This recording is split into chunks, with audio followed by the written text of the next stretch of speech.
What's good, YouTube? It's your boy E-Pain going insane, back with another video. So today we about to talk about the vet. I know y'all see the title on the thumbnail, and I'm just about to really just show y'all what happened and give y'all a rundown of what the car looked like, because y'all only see like the thumbnail of it, and show y'all what's planned next for the vet. So let me just turn the camera and show y'all. Bam, look at that, bro. This is probably gonna be the thumbnail right here, just like this. Like, come on now. Come on, E. Come on, E.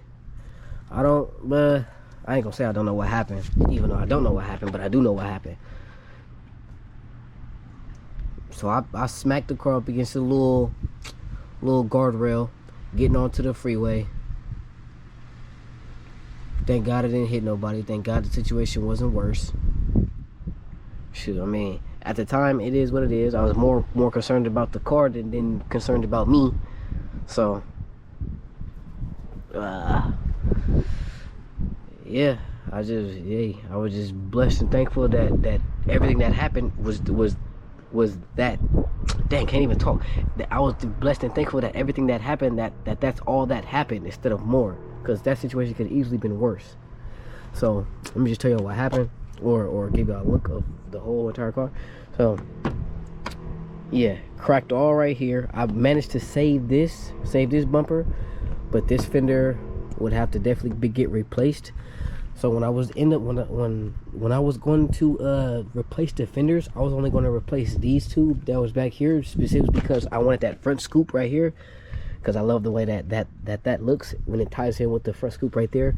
So I'm gonna try to see if I can get this from the shop. I'm definitely not going to the dealership, because they're gonna charge me out the butt for it, especially since this would be OEM.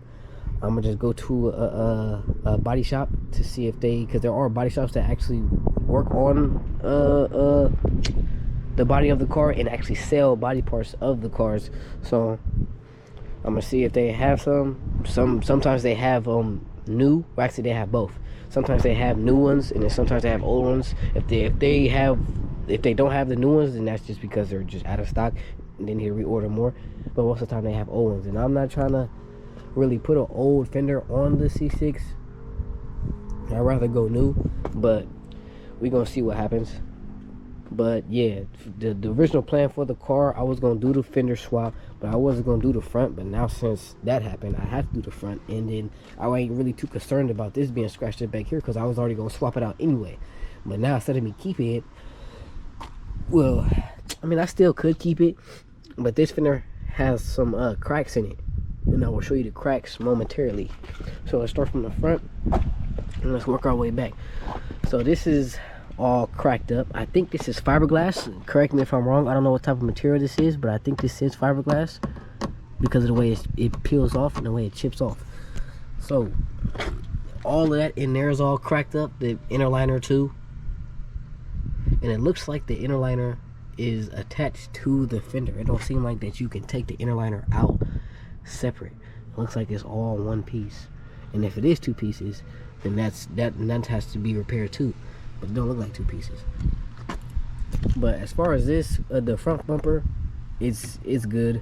I just have to undo these two screws that are right here. The screw right here and screw right here. Undo those two screws, and then of course undo the screw that's in there, down here, and then take this fender off and then replace it. So yeah, that got all bumped up right there. That was the initial impact of it, and then it slid, smacked up here, right here, scraped all the way down there, and it was just a continuous line. It's not as fresh as it would be, only because simply it happened yesterday. Actually no, it happened Tuesday. Today is Sunday. Happened Tuesday, today's Sunday, and I buffed some of this out just because I am a mobile detailer, but I've never really used the polish machine and then the sanding machine, which is the little buff machine. I don't know what the heck the machine specifically is called, but I'm not really into that. I don't really do that when I mobile detail people's cars. I'm basically really known for doing interior, cleaning your interior and exterior, and as well as your rims, your inner wheel well, which will be here, but for your rims, the inner wheel well, the inside right there of that, and then the undercarriage. I do all that, and then I also clean up your rear end of your exhaust, just in case if you do any burnouts or anything like that. Rubber gets stuck behind there, so I'm mostly specialized in that. And then also, let's not forget the engine bay, because a lot of people don't miss the engine bay, but I always include that into my package simply because people be going to car shows, and if they want to pop their hood, there you go. Your hood is nice and clean. It ain't all dirty and nasty. The trunk, I ain't really like that. That's included into the interior. I do go to the trunk because sometimes they be having a lot of stuff in the trunk, so I really don't, or I'm not able to clean it. Not that I'm not, that I won't clean it, but I'm just not able to clean it just because they got stuff in the back. But if they do want that cleaned, then they would just move their stuff out, and yeah. But back to what I was saying, I did buff this out, but I'm not familiar with it, so I'm still learning about buffing and sanding and polishing and all that stuff as far as the car. So this line was like a solid, it was like a solid white color all the way down, but it's gotten better now since I didn't sanded it down and polished it and just did a little bit. I did like the minimum. I didn't go too crazy on it. Like I didn't spend a lot of time on it. Maybe spent like 10 to 15 minutes on it just to see how it worked and how it was gonna come out. And so far so good. It's slowly going away. Only parts that's not going away is like the bigger scratches, like that actually went down to the that tore up the paint. So, and that, which is right here. But I can sand that down even more and then do a paint restoration. There's like this paint restoration solution that I can use, and that I can put on there, and it'll rejuvenate it. The only reason why I know that it works is because I used it back there. So back there is not as bad as it is up here, but before I corrected it, it was pretty bad. So yeah, we got some on the door right here, the impact, and just so y'all know again, I did hit a freaking the guardrail going on to the on-ramp of the freeway. So when y'all think, if y'all thinking like, why is this line just straight across, it's because of the guardrail.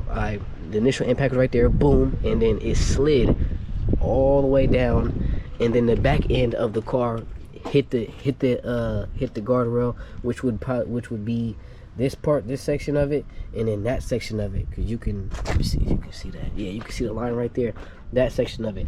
So as you can see, there's two different lines. So that's the bottom of the guardrail. Then it has like that open space, which is that little divot, and then there's a top part of the guardrail. So that's where I came in contact with both of them at the same time. So initial impact was bam, and then the rest of my car said bow, right on the guardrail. So that's what happened. And then the back of this right here, as you can see, the back tapped it too. So y'all probably like, what the heck? Why? I see scratches. I thought you said you corrected it.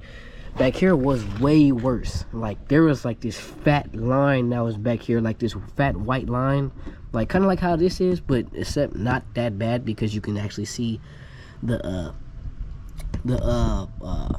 what type of material this is. I don't know why I keep wanting to say polyester. That's not polyester. That's for clothing. But what is this? Not plastic, but fiberglass. That's what it is. Thank you, Holy Spirit. So you can actually see the fiberglass right there, and there's a small crack in here. So I would have to definitely replace that, which I already was. So that's why I wasn't tripping as much as this, as I normally would if I just had bought this fender.